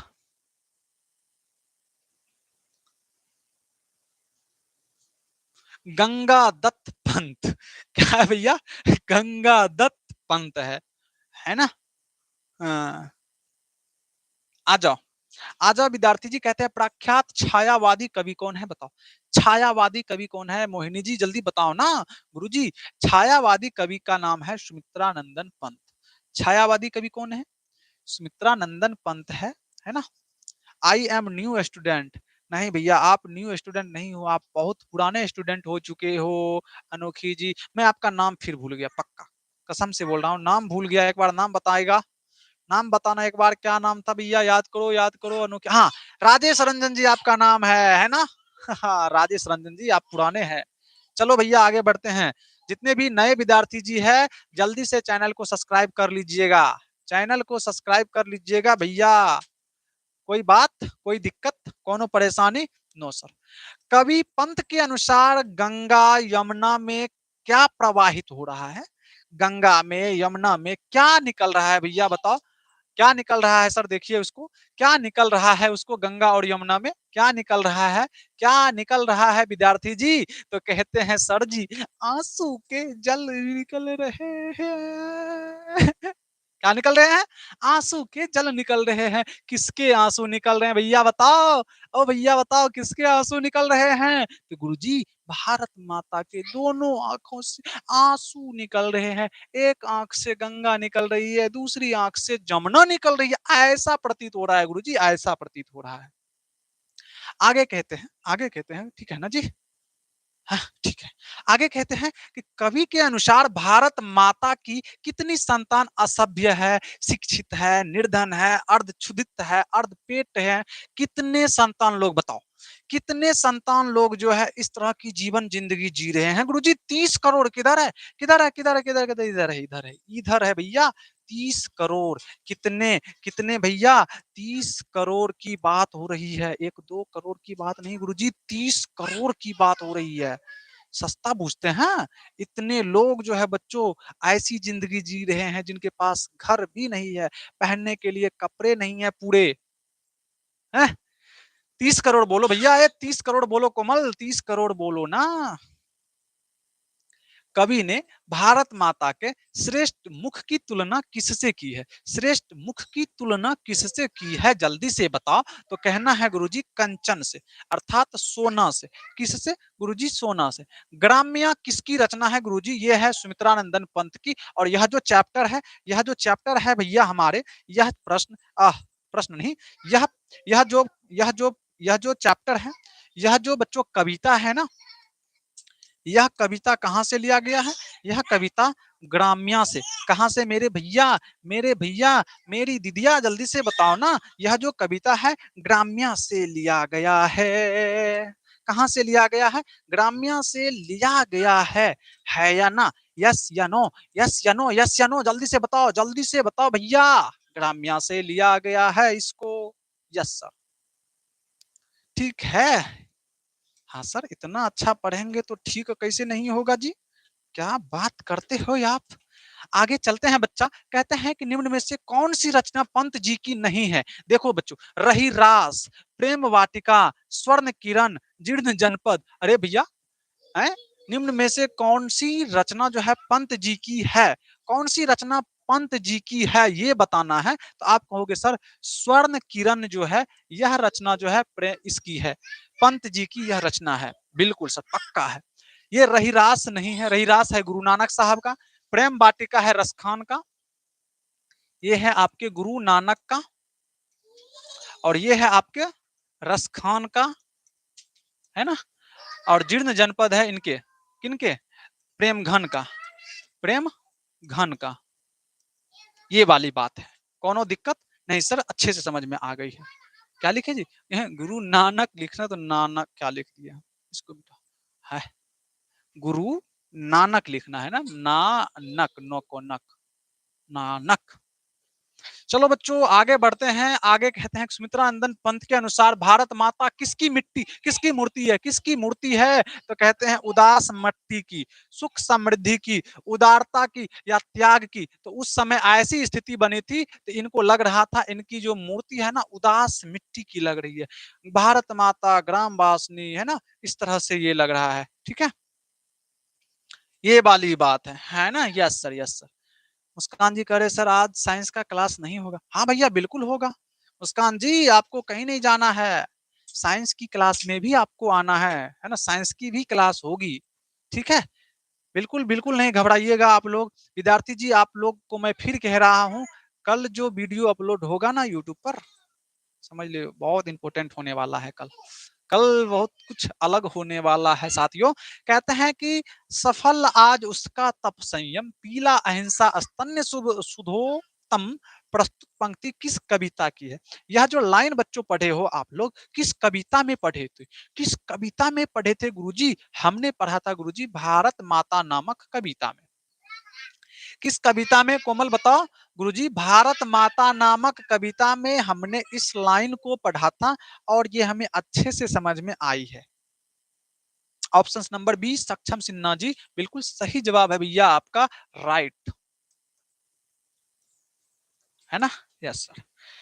आगे बढ़ूं मैं, आगे क्या बढ़ूं भैया बताओ ना। अब कहते हैं गुरुजी आपने हमसे 32 प्रश्न पूछे हैं अभी तक, है ना, जल्दी से हम बता देते हैं आपको कि हमारे 32 में से कितने अंक आए हैं। हमको सर 32 में से कितने अंक आए हैं ये बात आपको बताना है विद्यार्थी जी। जल्दी से आप लोग कमेंट कीजिएगा कितने कितने कितने अंक आपको आए हैं। जल्दी से कमेंट करो भैया, जल्दी से करो ना, टाइम देख रहे हो ना कितना हो रहा है, जल्दी से करो ना, जल्दी से करो, है ना। ज्योति जी करे सर 31 एक काहे गलत हुआ, है ना। मोहिनी जी कह रहे सर 27, सक्षम सिन्हा जी कह रहे हैं सर 32 में 31 आया है। चलो भाई आगे चलते हैं, और बताओ, और बताओ जल्दी से बताओ भैया। मन्नू यादव जी, मनखुश जी जल्दी से बताओ ना, वो भी कह रहे हैं सर 31। जल्दी करो जल्दी करो। सभी विद्यार्थी जी जो है 30 31 30 31 ऐसे ऐसे जवाब दे रहे हैं, ऐसे ऐसे कमेंट कर रहे हैं, बहुत अच्छा। कोनो दिक्कत नहीं है, पहली क्लास है ना आप लोगों की, है ना, इस चैप्टर की। अगर आप इसको फिर से देखेंगे, टाइम निकाल करके देखेंगे, उम्मीद मानिए ना आप 30 में से 30 सही करोगे। Yes sir. आइए एक बार आप क्वेश्चन बैंक देख लीजिए फास्ट में। क्वेश्चन बैंक देखिए, यहां आपको गलती नहीं करनी है। सुमित्रा नंदन पंत का जन्म कब हुआ? बिल्कुल गलती नहीं करना है आप लोग, मारिए जल्दी से सी नंबर ऑप्शन को। 1900 ईस्वी में। कहां हुआ, कहां हुआ गुरुजी? ये बाद में बताऊंगा। निगम कुमार यादव जी, ठीक है। हेलो सर, हेलो सर, कैसे हो भैया निगम, बताओ अच्छे हो ना? Yes sir. 1900 ईस्वी में इनका जन्म होता है विद्यार्थी जी। सुमित्रा नंदन पंत के अनुसार भारत माता किसकी मूर्ति है? किसकी मूर्ति है गुरुजी? उदास माटी की मूर्ति है। किसकी मूर्ति है? उदास माटी की मूर्ति है ना। Yes sir. आगे बढ़िए ना भैया। कहते हैं सफल आज उसका तप संयम, पीला अहिंसा स्तन्य सुधोतम, प्रस्तुत पंक्ति किस कविता की है? भैया आज जो यह लाइन आपने पढ़ा है उस वो किस चैप्टर में आपने पढ़ा था? तो कहना है बच्चों भारत माता नामक चैप्टर में। किस चैप्टर में? ऑप्शन नंबर बी भारत माता नामक चैप्टर में आज हमने ऐसी ऐसी बातें पढ़ी है। Yes sir. आगे कहते हैं कि भारत माता कविता में भारत का कैसा चित्र प्रस्तुत किया गया है, तो कहना है बच्चों यथा तथ्य, यथा तथ्य, यथा तथ्य, यथार्थ देना चाहिए ना, यथार्थ देना चाहिए, चलो ठीक है ये भी सही है। आगे कहते हैं भारत माँ के श्रेष्ठ मुख की तुलना कवि ने किससे की है, तो कहना है बच्चों कंचन से अर्थात सोना से, कंचन अर्थात सोना से किए हैं। ठीक है, निगम जी क्या हाल चाल भैया बताओ, सब मजे में।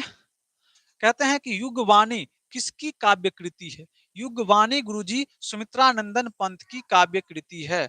आगे बढ़िए, सुमित्रानंदन पंत को मानव सौंदर्य ने किस ओर आकृष्ट किया, कहे थे ना, देख लो आ गया ना, आ गया ना क्वेश्चन बैंक में। और ये जो है आपको 2022 की परीक्षा में पूछा गया सवाल है। सुमित्रानंदन पंत जी को मानव सौंदर्य ने किस ओर आकर्षित किया था, तो कहना है बच्चों समाजवाद की ओर। किस ओर, तो कहना है विद्यार्थी जी समाजवाद की ओर। ऑप्शन नंबर डी समाजवाद की ओर आकृष्ट किया था। किसकी ओर आकृष्ट किया था, समाजवाद की ओर आकृष्ट किया था। हाँ मस्त है गुरुजी, मस्त है, बहुत अच्छा भैया। आइए भैया आगे बढ़ते हैं। कवि सुमित्रानंदन पंत के अनुसार भारत माता की संतानें दरिद्रता और अभाव से ग्रसित है। हमारे यहाँ भारत की कितनी जनता जो है, कितने करोड़ जनता जो है, भारत माता के कितने करोड़ जनता जो है दरिद्रता और अभाव से ग्रस्त थे। कितने करोड़ जनता गुरुजी, 30 करोड़ जनता। मजा आ गया गुरुजी, अच्छा लगा, अच्छी बात कही आपने, है ना। ये बस सवाल बनाने में अच्छा लगा, लेकिन ये बात सुनकर के दुख होनी चाहिए कि 30 करोड़ लोग के शरीर पर कपड़ा नहीं है, उसको भरपेट खाना नहीं मिल रहा है ना, तो दुख की बात है ना भैया। आइए बच्चों, अब यहाँ पर आपका क्वेश्चन बैंक होता है समाप्त। 8 में से आपको 8 आए हैं, ऐसा मैं मानता हूं। आपको कैसा लगा, जल्दी से आप लोग कमेंट बॉक्स में भरेंगे, जल्दी से आप कमेंट बॉक्स में भरेंगे। हाँ सर, बिल्कुल बिल्कुल बिल्कुल बिल्कुल, जल्दी से विद्यार्थी जी, जल्दी से विद्यार्थी जी आप लोग कमेंट करेंगे कि आपको यह क्वेश्चन बैंक वाला प्रश्न कैसा लगा। हाँ, मोहिनी जी सर 8 में 8 आया। ज्योति प्रिया जी सर बहुत अच्छा लगा गुरुजी। कोमल जी 32 में 32 आया है। ठीक है, निगम यादव जी मुस्कान जी को खोज रहे हैं, चलो भैया कोनो बात नहीं, है ना। चलो और कोई है, कोई है, जल्दी से हाजिरी लगा भैया, है ना। 8 में से 8 आपके सही हुए हैं। आ जाओ भैया आगे बढ़े, जल्दी से देखो। भारत माता अपने ही घर में प्रवासिनी क्यों है, ऐसा कवि ने क्यों कहा था, कवि को ऐसा क्यों लगा था, यह जो है ये जो है प्रवासिनी क्यों बनी हुई है, तो कहते हैं कि भारत माता अपने ही घर में प्रवासिनी बनी हुई है क्योंकि इनके सामने भारतीय लोगों पर अंग्रेज जो है अत्याचार कर रहे हैं और यह जो है चुपचाप देख रही है। जैसे कोई प्रवासी या मेहमान किसी दूसरे के घर पर चुपचाप देखते हैं। अगर आप किसी रिश्तेदार के यहाँ जाते हैं तो उनके घर की स्थिति क्या है उस पर आप दखल अंदाजी नहीं करते हो। यस या नो।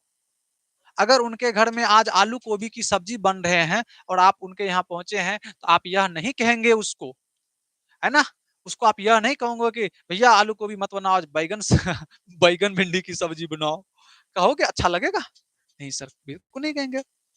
बच्चा जी, विद्यार्थी जी कहते हैं कि भारत माता भी जब भारतीय लोगों पर अंग्रेज अत्याचार कर रहे थे तो भारत माता कुछ नहीं कह रही थी, चुपचाप देख रही थी। लग रहा था क्या कि ये दूसरों के घर में आई है, भारत माता दूसरे के यहाँ प्रवासनी है, विदेशी है।